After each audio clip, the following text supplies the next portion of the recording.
Thank, thank you very much, Wendy, and thanks to all of you for being here as we near the end of the conference. When I was a first-year university student, the people who stayed at the party until the very end were called diehards because the battery didn't run out. So you're all the diehards of this conference. And, you know, I don't know about you, but as I attend a conference like this with so much intense conversation and so many ideas being thrown around, I just feel as if my brain is becoming heavier and heavier, denser and denser by the end, and it's just hard for me to keep going. I keep wanting to soak up ideas, and yet it's very hard at the end. So I was trying to think of a way to lighten the burden of attending a final plenary session, and so you might want to think of this as an end note presentation as we reach the very end, to try to sound some notes about where we are in this discipline of environmental humanities and ways of reaching outward beyond the intense inwardness of our conversation together for a few days, maybe to look in a few different directions, or maybe to extend some threads that you have presented yourselves or have picked up on in other people's talks, to open up outward the conversation. And also, I should say, end notes. I don't know about you, but when I pick up a new book of scholarship, even though I don't tend to use notes myself, I always look for the end notes, because that's where the gossip is, and that's where delicate and polite people like Larry Buell actually express their true feelings in the notes, not in the main text. So this is an end note presentation. I should say I don't typically use enchantment as an explicit term in my work. I was trying to tilt my presentation toward the theme of the conference, but as I'll say in a few minutes, I think of enchantment as a form of meaning, emotional intensity, engagement, interest, something good. And as Wendy said, much of this recent book that I published last fall with my father after a dozen years of playfully and happily toiling together focuses on insensitivity, on aspects of our own minds, the human mind, that prevent us from being adequately appreciative of the meaning of information. And where I'm trying to go now is toward forms of sensitivity. What can we be sensitive to? How can we take information that dulls and deadens us and give it some kind of enchantment or meaning? So this image on the screen, which I'll talk about a little bit later, some of you may recognize if you're familiar with the American artist who produced it. It's just, for me, it's an image of data. This is data. It's specific objects, and I'll explain in a little while, but it's also just, I think, really captures this notion of a sea of data, and what does it mean? What sense can we make of it? How can we begin to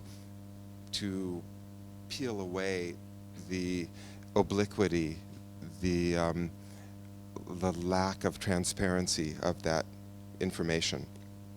So one of the basic questions of the Numbers and Nerves project is, why are we highly sensitive to some information and insensitive to other information?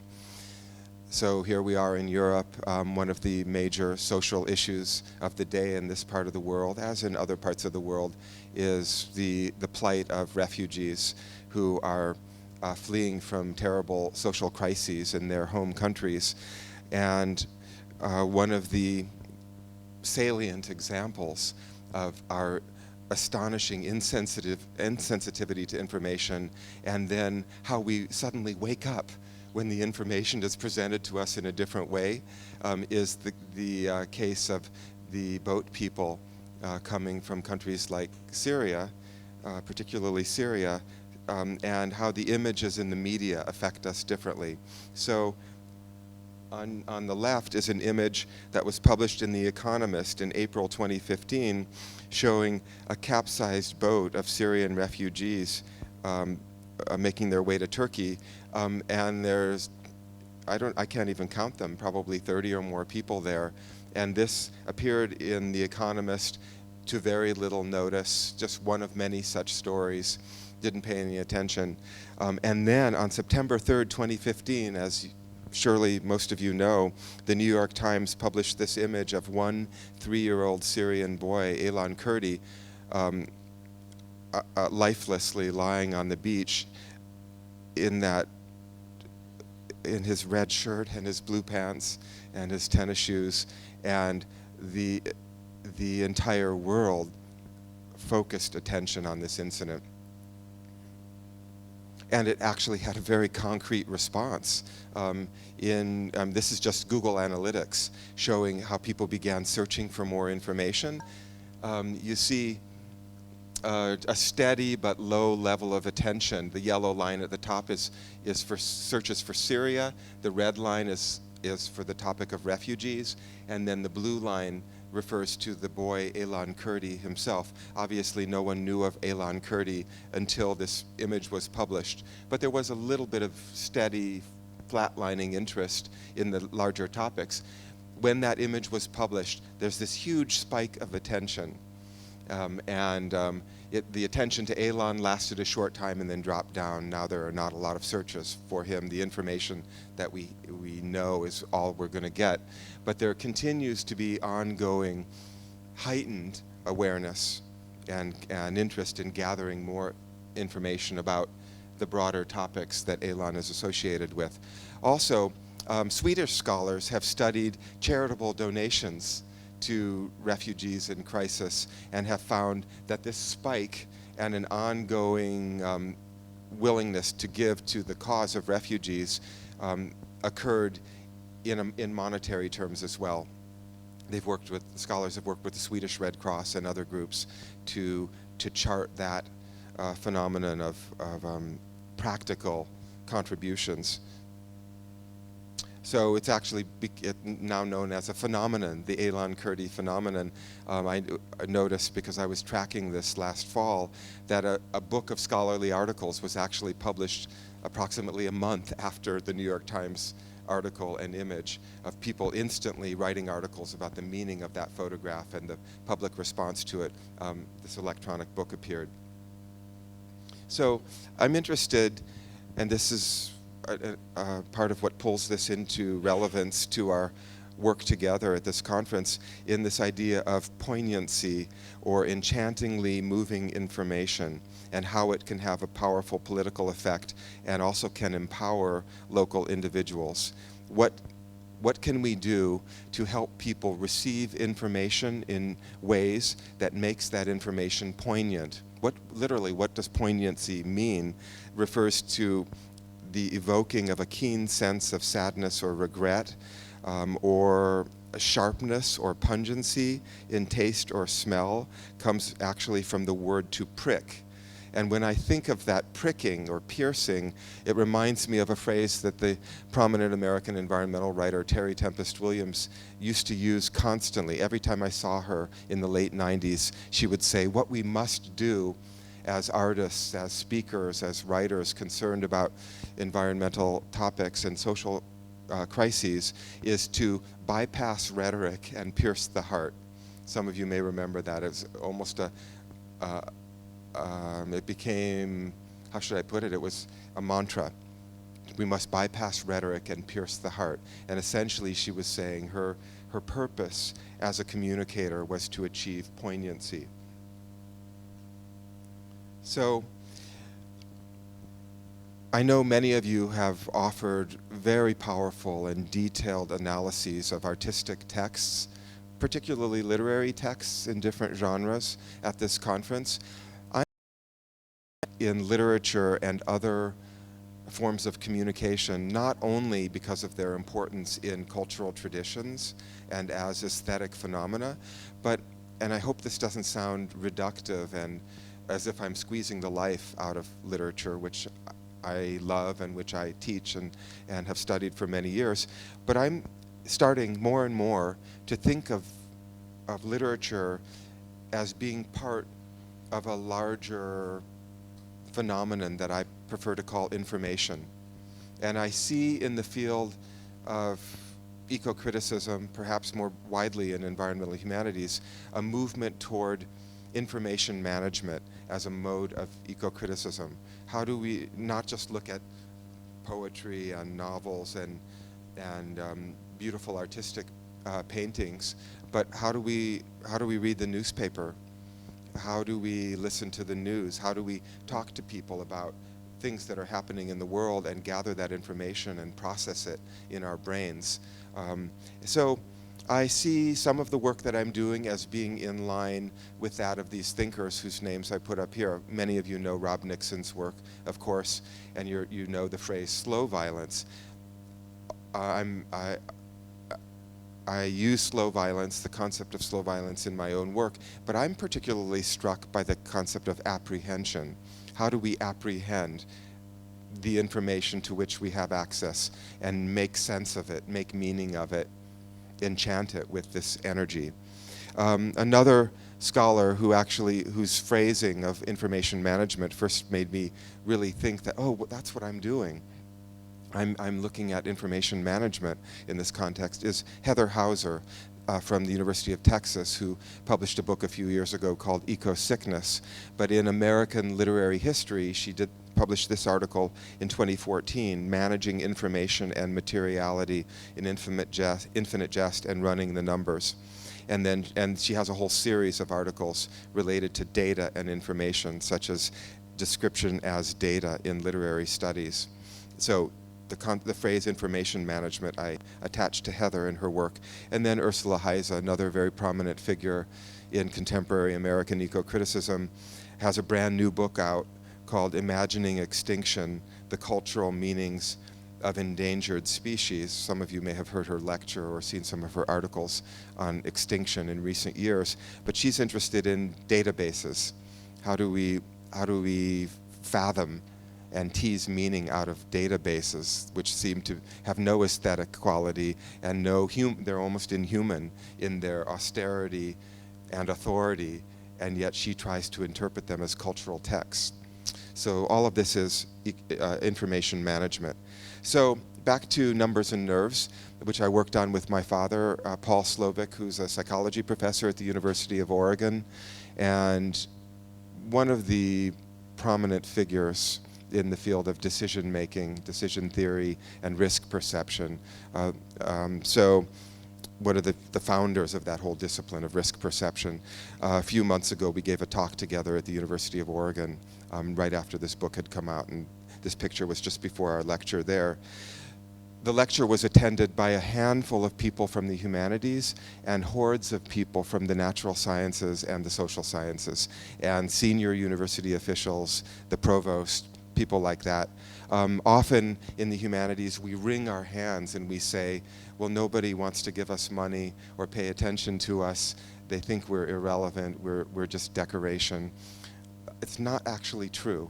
I think they're just waiting for us to say something they can use and to reach out to them in a way that enables our ideas to be functional and helpful. So I have found a tremendous response to the kind of work that I'm going to be talking about in a few minutes. And it just meant not just talking about poetry as poetry or art or beautiful photography as aesthetic objects, but as ways of processing and packaging information. So some of the key ideas, psychological ideas in Numbers and Nerves, include the idea of psychic numbing, which we didn't coin. It comes from Robert J. Lifton, who was writing about survivors of Hiroshima and Nagasaki in the 1960s, won a National Book Award for writing about psychic numbing, and has continued throughout his career to reflect on the meaning of psychic numbing. Sometimes it's a good thing. It enables us to survive in very difficult circumstances when we turn off our sensitivities. But often it makes us numb to information that we really should be appreciating. Pseudo-inefficacy is a psychological concept which gives us the feeling of helplessness. Why bother? Well, there are all these refugees out there. We can't do a thing. Our 10 euros, our 100 euros, won't even make a dent in the problem, so why do we even bother, and so forth. But in actuality, we can often have efficacy, but we tend to feel helpless and we're not inclined to help. The Prominence Effect, where we're weighing choices. We all know that plastic pollution is a terrible thing, and yet plastic water in plastic bottles is right here, and we're thirsty. So we drink from the plastic bottle, even though on a deeper level we understand the consequences of such behavior. Every day, all of us face that sort of dilemma, often with multiple choices. And how do we respond? How do we reach toward our higher goals, our long-term goals, when faced with these immediate choices in our lives? The Prominence Effect is a psychological paradigm or context in which we weigh these options. We don't rely on our gut response, our fast thinking, as Danny Kahneman, who's one of my father's longtime close colleagues, the 2002 Nobel laureate in economics, as Danny Kahneman in Thinking Fast and Slow, says fast thinking is the gut reaction, the intuitive emotional response to situations. Slow thinking is the rational, deliberative process. Too often we rely on the gut response, and we don't stop and take a breath and think it through and walk to work rather than jumping in our cars. And so often we can make better choices between these options that seem to lead us in the wrong direction, and so forth. I won't go into all of these because I have some slides that I really want to get to in my limited time. The asymmetry of trust, though, the anesthesia of destruction, the way forces of exploitation, corporate forces and other such forces in the world, often they understand these concepts. They know how to numb people, and they spill data out into the world so that we don't react sensitively. It was Vandana Shiva, when I went to New Delhi to interview her for the Numbers and Nerves project, who spoke in interesting ways about the anesthesia of destruction as a strategy used by certain cultural forces. And if we're aware of this and other paradigms and other concepts, we might be able to control our own susceptibility to these paradigms. And then finally, the transscalar imaginary, which I'll emphasize in some of my examples in a minute. We need, in the 21st century, because of the wonderful access we have to data, we need to think in new ways. And we can use art, literature, other forms of communication as training devices to help us consciously evolve, as Robert Ornstein and Paul Ehrlich put it in 1989 in their book, New World, New Mind. We can train ourselves to think in more flexible, transscalar ways. Transscalarity, or the transscalar imaginary, is the term that visual artist Chris Jordan used when I went to Seattle to interview him about his work. So in addition, and this is part of this enterprise of reaching outward, we're having great conversations with each other these days. We publish books, we publish articles in narrow media, but I would say everyone in this room has the capacity to alter her or his voice in certain ways and reach out toward different audiences in other academic disciplines or to general audiences. So my father and I, who've worked for years within our specific academic fields, have recently been writing op-eds. And the very first one we wrote ended up in the New York Times in December. And part of the reason it appeared was that there was a timeliness to it. It emphasized the refugee crisis, but immediately reached around the world, and all kinds of people began thinking about psychic numbing, what's called the Arithmetic of Compassion, and responding to this piece. I love op-eds actually because you can sit down and write them in an hour. There are 800 to 1,000 words usually. I wrote another one which is coming out this summer in a big journal for environmental policy and science called Environment Magazine, and we currently have one that's circulating on what we call inadvertent genocide, the genocide we don't mean to cause, but which all of us are complicit with in our use of fossil fuels.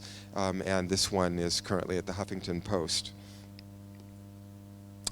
So back to the core of Numbers and Nerves. If we look at the mass, if I look at the mass, I will never act. If I look at the one, I will. This is common knowledge. Mother Teresa used this, and she helped thousands and thousands of people, but even she knew that she was susceptible to the power of singularity, the individual was more emotionally resonant than the collective. So a powerful, deeply unsettling insight into human nature. Most people are caring and will exert great effort to rescue the one whose needy plight comes to their attention.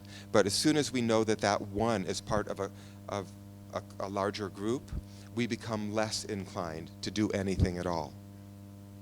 So this is related to how we value a human life. You would think that every human life is of equal value. One life equals one unit of value. 2 lives equals 2 such units. Or, as the numbers increase, the value of the life should get even higher, because you could be facing the devastation of an entire community of people, or of bees, or the danger and the risk of losing so many lives means that there should be an exponential curve of increase.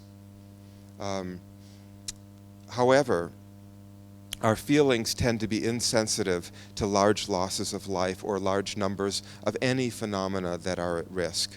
So the reality of the way the human mind responds to units of information is that there's a radical collapse of feeling. And you'd think, well, yeah, of course, when you start talking about 1,000 individuals or 100, yeah, then maybe the feelings blur a little bit. It actually happens when we move from 1 to 2. Almost instantly, as soon as we start talking about a collective of 2, we stop caring as much, is what the psychologists have found in their research. So I'm not going to belabor this and go on at great length about the many different examples of our insensitivity, but what I'm interested in, what my father and I are working on now, is how do we overcome these intrinsic psychological tendencies, these modes of insensitivity? Well, by figuring out how to work multidimensionally with information. Again, this is something that many of us understand intuitively, and that writers and artists have also understood, but I believe it's helpful for them to have some language, some of these terms in mind, to know how psychic numbing works in order to sidestep psychic numbing or work through psychic numbing. So using images, using narratives, personalizing stories and faces, understanding the psychological processes by which we process information. One of the scholars who have worked on this for a long time is Edward Tufte, who's a statistical evidence guru. He's a sociologist, but he's now become much better known for his work in visualizing statistics or visualizing data, and has a number of books on this subject, and basically suggests that we need multiple dimensions of communication working together, not just lumping them all together, but strategically weaving them together in a thoughtful way in order to achieve salient information. But the 2 key points about achieving discourses of sensitivity, as I like to call them, is the singularity effect, what psychologists call the singularity effect. We place great value on saving individual lives or responding to other individual or small-scale phenomena. And then we must rely on processes of rational deliberation in addition to our initial emotional responses. We can't just react instantly and assume that our gut reaction is the true reaction. We need to do what psychologists like to call the dance of emotion and reason. We need them together. There's a reason we evolved to have capacity for emotion and reason. These work together, and they support our thinking and our decision making in important ways. So, in a way, I'm getting to the punchline before I get to the examples, but as I said earlier, written language and other modes of communication can have dramatic impacts on audiences. Certain types of narratives are especially capable of achieving poignancy. One is the reduction of the large-scale phenomenon to individual phenomena or singularities. There's also the scaling up and often the fluctuating between large and small scales. And how we manage and communicate this fluctuation is vitally important. I would say also stories of vulnerability are especially piquant and sensitivity raising. We're moved by tragedy, by loss, by the threat that an individual might face. And also stories that reveal dramatic change or conversion of some kind are often particularly eye-catching to us. I really think of it almost as a visual thing, an evolutionary process by which we notice movement out of the corner of our eye, like a predator species, whereas we wouldn't notice stasis. So movement, change, captures us. So the idea that the individual might fill us with compassion and inspire action that otherwise wouldn't occur happens every day in the media. This is a famous story of a dog on a sinking ship, and people who wouldn't lift a finger to help a boatload of refugees, on the other side of the world, would contribute to an amount of $300,000 to rescue a single dog on a boat because of the singularity effect, this one individual that so moves us to care. So one of the other new dimensions of this field is called psychonautology, where we study the relationship between the mind and texts, and particularly the way narratives are produced. This is an aspect of cognitive cultural studies. And there is a book from 2003 called Psychonautology, Foundations for the Empirical Study of Literature Response. But we're really just in the beginning phases of empirical study of the way people respond to text. Much of it is still armchair response. And the authors of this book, Bortolucci and Dixon, complain about Wolfgang Ise, the founder of reader response theory, for being far too theoretical. People must respond to, the reader must respond in this way. He was interested in the reader, but he didn't actually collect data on the way readers react to information. So I have a little image up here from a talk that I gave in Poland last month. And this is the rector of the University of Wrocław playing an organ.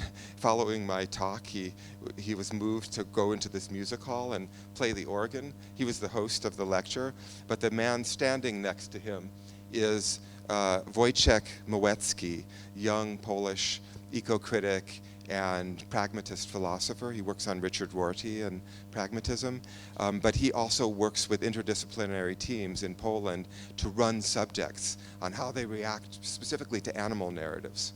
And they've run more than 3,000 subjects and gathered data on how people actually react in relatively controlled circumstances to different types of texts. And that's what I aspire to do also, to actually run subjects and not just speculate so much or use myself as the exemplary reader, as most of us do. I react to a text this way, so everyone else must. So I think we're leaning in this more empirical direction.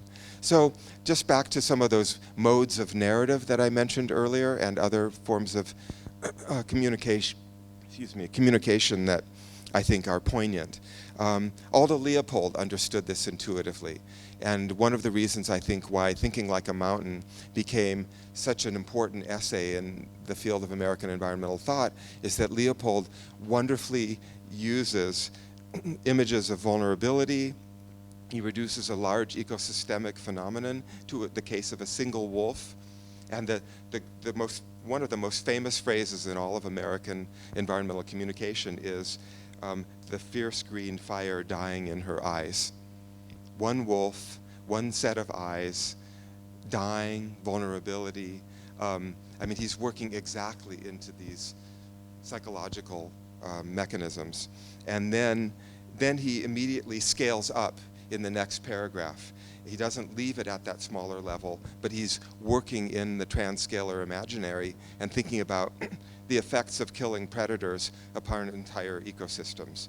So when we have phrases like the ones I've been sharing with you in mind, we might better be able to interpret the communication strategies of someone like Aldo Leopold. Also, conveying vulnerability and reducing an entire species to a single exemplar occurs in the example of one of Homero Eregius's powerful poems, Ballena Gris, or Gray Whale, where he imagines a future where the dark shape of the whale is no longer sailing through the waters of the Eastern Pacific, and he turns to this whale and speaks apostrophically to the whale, saying, "Gray whale, show us the way to another fate." Some of you may know that Eregius is very involved in whale protection activism and in monarch butterfly activism. But in addition, he uses his voice to write articles for the media and to write poetically in a way using these techniques of singularity, vulnerability, and the sense of kind of an ominous future in order to enchant, as I say here, a future possibility with meaning. So the visual artist whose image was on my first slide is Chris Jordan, who's attracted quite a bit of attention among humanities scholars in recent years, and he's the one who used the phrase the transscalar imaginary when I was interviewing him in this room that I show in the slides. This is his studio in Seattle, Washington. He's an artist, but he mostly works on computers and does digital compositions and then prints them on this oversized printer here in his studio. And so often he'll use, and you can find his images at his website, www.chrisjordan.com. He will often use recognizable images from the arts, pointilliste paintings by Georges Seurat or Botticelli's Birth of Venus, or he'll use abstractions. But then there's always some data embedded in his imagery. So here's the Botticelli. It looks kind of like the original, but it's actually a digital composition. And when you walk up close to it and take a picture, as I did in the next slide, or when you click on it on his website, it moves toward you. It creates the effect of walking up and inspecting it closely. And you actually can't see very well in this picture, but there's a tear coming out of Venus's eye, and if you see a clearer image, it's made up of thousands of plastic bags. And so Venus emerges from the sea. The seas are being devastated by plastic pollution, and so Venus is crying as she emerges from the sea. The image on my first slide was Jordan's famous composition called Plastic Bottles, 2007. And he always shows the size of the original image, and then he always has statistics next to each one. Part of the apprehension of his imagery involves reading the statistic, looking at the image from a distance and moving up close to it. So this image from a distance, you can recognize it from my first slide, it just looks like a clean beach of pebbly sand or something like that. It's kind of peaceful and beautiful. But as you walk up closer and closer to it, you see it's made up of 2 million plastic beverage bottles like the ones on our table here, the number used in the United States every 5 minutes in 2007. And Chris Jordan is a walking fountain of statistics. He's full of all this data, and he attempts to encapsulate it in imagery that is at once of aesthetic quality. It engages us, it makes us interested, and it's disturbing when you realize that what it encapsulates, like cigarette packages, like prison uniforms, like Barbie dolls, things like that. And so he uses his imagery to train us to think in a transscalar way. And in the interview that's in the book, he actually tells the story of standing in the Boulder, Colorado Art Museum with a friend who's holding a plastic water bottle looking at this image. And that's what this tells here. And his friend looks at the image, and then he looks at Jordan sheepishly, and then his head snaps back as he recognizes. Then he slinks away to a garbage can and throws away his bottle. And then he apologizes and said, "Well, that was just one bottle." And then he says, "But you're depicting 2 million one bottles." And so he actually tells the story of the way he imagines his work, not just this, but his other work, might have an impact on audiences and train them to think in different ways. Here's another one called Denali Denial. And it's a little bit pixelated here in this image, but if you actually look at the original, it's less pixelated. It looks just like an Ansel Adams picture of this beautiful Nordic scene. And then you go up close and you see it's made of the little insignia for Denali SUVs. Except that it's been altered, and some of the words are Denali and others are denial. The fact that the vehicles we drive have a powerful impact on the places we love. So I'm moving toward an end here, but I wanted to talk, just in keeping with poignancy and enchantment, share with you a brief bit of music. We've occasionally talked about music at this conference, but I haven't attended any papers that I can recall about music. And for me, one of the more poignant expressions of change and the potential loss of a healthy planet is the music of Anthony Hegarty, who now goes by a different name, Anoni. Some of you may know Anthony Hegarty's work or the work of Anthony and the Johnsons. I was just driving across town several years ago and heard on public radio they were playing his covering of Knockin' on Heaven's Door, and it was so strange and striking. I pulled my car over to listen to it and then began ordering all of his music before I realized he was an environmental musician. But in a lot of his work, in interviews with him, and even in some of his CDs, he's talking about the environment and a sense of planetary loss. And I think it's fascinating. Anthony Hegarty went through sex reassignment surgery in 1993, so he has, in a very profound material way, experienced change. He has lived change in perhaps the most radical way a human body can experience. And so when he talks about change on a planetary level, it resonates powerfully with me. Although he chose to become a woman in an elective, conscious, deliberative way, but we're not choosing the changes that are occurring on the planetary level, although maybe we choose by our behavior rather than with our minds. So there's one particular song called Another World, which I found particularly relevant and moving, and it's 5 minutes, but I just wanted to play about a minute of it, just so you hear his voice, and you can go online and listen to his music. So let me see if I can get this to work for you. I have it queued up to the right place, and I hope it will be loud enough.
So that gives you the brief gist.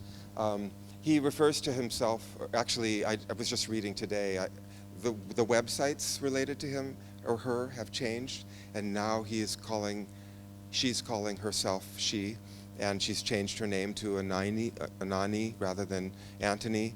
And so this particular song emphasizes missing, loss, absence, our planet becoming a planet that we might not wish for. And so I think this sense of loss, the way he individualizes it and places it in the context of, or she thinks of it in the context of her own desire and lack of desire, I think achieves this poignancy that I'm talking about. Another brief example before I wrap up.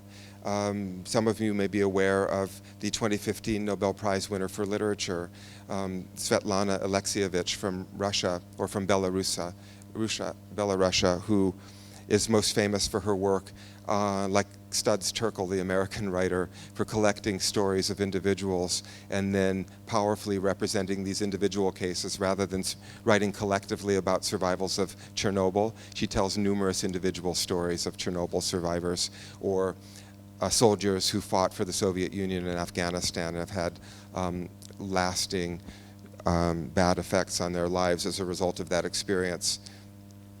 So I want to conclude actually by talking about another way of reaching out from our own conversations with each other, which has to do with the way we use what we know to empower other people. And I'm specifically interested in enhancing bioregional sensitivity and sensibility, and using environmental testimony projects to raise awareness within communities and then to speak outwardly to other people in faraway places. So some of you may know about testimony projects. This phenomenon really came on my radar in the mid-1990s when Stephen Trimble and Terry Tempest Williams produced very rapidly, within a month, a collection of short writings by prominent writers from the American West about the need to protect wilderness in the southern part of the state of Utah. They printed 1,000 copies and they gave them, hand-delivered them to all members of the senior United States leadership, the House and the Senate, the president and the vice president, and fighting to protect a place that was immediately threatened. And in fact, after they declared the Grand Staircase Escalante National Monument, Bill Clinton waved a copy of this book and said this made a difference. So this idea of marshaling a group of voices, calling attention, and raising awareness of the human meaning of this place. There many other testimony projects have happened either through formal publication or informally. Sometimes teachers have their students visit an important place, perhaps an endangered place, and write a group of writings and then self-publish such a book. This is one produced by one of my graduate students over here, Corey Lewis, and then these are published by Milkweed Editions, an important American publisher related to Alaskan wilderness. In the early 2000s, a national park ranger from eastern Nevada, Roberta Moore, contacted me and asked if I would help produce a Nevada wilderness testimony book. So we spent the better part of a year gathering testimonies, not just one-sided protect the wilderness testimonies, but a variety of very personal perspectives on wild places in the state of Nevada in the American West. Contributors included the majority leader of the U.S. Senate, Harry Reid, who's a senator from Nevada, and Corbin Harney, who was the spiritual leader of the Western Shoshone, and other native people, some of whom didn't like the idea of wilderness because it prevented them from going to places with their cars and taking their grandmothers and their grandchildren to these remote places. So it was a multi-voiced collection of writings. We've heard from the University of Nevada Press, we don't really get the statistics about sales because we donate all of the proceeds to a Nevada wilderness organization, but it's one of their best-selling books, partly because it's a nice small book that people can buy for holidays and give as presents, but it's a collection of testimonials that raises awareness of the value of wild places in that state. So a few months ago when I was in Guam for the International Conference on Island Sustainability, I was interested in how it might be possible to raise awareness of the jeopardy that island cultures are facing throughout the Pacific. I didn't know too much about it when I went there, but it struck me that the plight of islands in the Pacific was somewhat like Dr. Seuss's famous story of Horton Hears a Who, where this elephant is splashing around in a pool and hears very faintly with the big ears, there's someone out there, and maybe my behavior is threatening to that someone. It turns out there's an entire civilization of tiny beings called the Whos who live on a speck of dust on a flower. And as soon as Horton finally hears these voices, he's aghast and says, I must stop splashing in the wild way that I was splashing.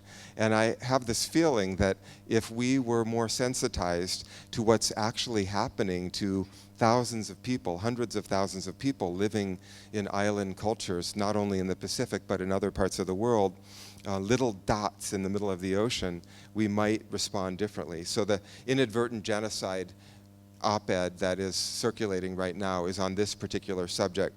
One of the speakers at that conference was Tony de Broom, the recent foreign minister of the Marshall Islands and the representative to the COP21 negotiations for the Pacific, and who's talking about the fact that the Marshall Islands may be the first nation that may be eradicated due to climate change. He says vulnerable countries should not be treated in a one-size-fits-all manner. There are different realities, different actual physical and social conditions in each place. They have unique vulnerabilities. And he said, people elsewhere in the world think of us as insignificant dots on the map in the middle of nowhere. Indeed, that had been my impression till I actually visited Guam. And I've never been to most of the islands that speakers at the conference were from. There are more than 2,100 of these places. It's not an insignificant number of places or communities. So when I was in Guam, in addition to giving a talk, I led a one-day testimony writing workshop, environmental writing workshop on the beach. And I had 25 people. Many of them were environmental scientists. Some were university students or teachers. Most of them did not think of themselves as environmental writers. They were primarily from Guam. Some were from other island communities. And basically, in one day, I sought to immerse this group of people in the concept of environmental writing, to look at short examples, to read them aloud to each other, to do short exercises in describing the physical place where we were doing our work. And then also, finally, the culminating exercise of the day was to give them an hour or so to have them write 1 or 2 pages about some important issue or concern that they had in their communities, environmental or social. And so they wrote 250 to 300 words. They included a bit of story. They described the landscape or the seascape or other individual encounters with phenomena or people, briefly articulated arguments, sometimes combined with story, and they tried not to be overly abstract, but to accentuate the local and the personal. Some of them wrote about overdevelopment, such as what's happening in Palau. Others wrote about mega typhoons they had been experiencing recently, problems with lack of resources and waste management in Guam. This is what Guam looks like. You think of it as a green tropical paradise, but they're suffering terrible drought right now. This is on Mount Lam Lam in Guam. These are the students writing in the environmental writing workshop, producing this collection of testimonies, which we plan to post on the Center for Island Sustainability website at the University of Guam. So I think it's actually critically important for us to recognize not only the vulnerability of people on island communities and refugees and other such people out there in the world, but to understand that we are all island dwellers. We all live on Earth Island.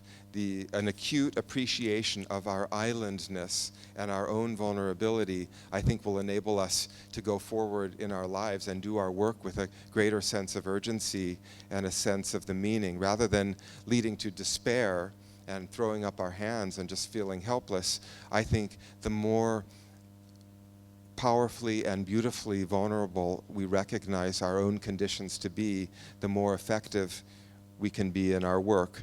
So, and I have found, just my own little empirical experiment, when at the end of my lecture in Guam, I had one of my students, a slam poet and a very articulate undergraduate from the University of Guam, come up and read her testimony, which she did in both Chamorro language and English. And people were sufficiently satisfied with my comments, but they were much more impressed with Ariel Lowe's eloquent presentation of her own personal experience. And I see that she has gone on from this occasion and actually posted her testimony on Vimeo. So if you just search for Ariel Lowe Invasion, you can actually hear her with a flower in her hair and kind of presenting this, and find some other powerful presentations of her work. So what I've presented to you, this is my last slide, is an example of an interdisciplinary project, a project that attempts to pragmatically marshal some of the understandings from psychology and apply them not just to textual analysis, but to the experience that we all have as we encounter data in our lives and attempt to tease out the meaning of that data. So we are all in this together, not just the people who've already participated in the Numbers and Nerves project, but I think certainly to me that's a takeaway from our conference. We're all working on comparable activities. When we hear echoes of each other's work in each other's papers, it's a good thing. It means there's some consonance and some potential to work together on these projects. And I just want to conclude by thanking you for your good work, for being diehards and still attending the conference at the end of the meeting, and for your attention. Thanks a lot.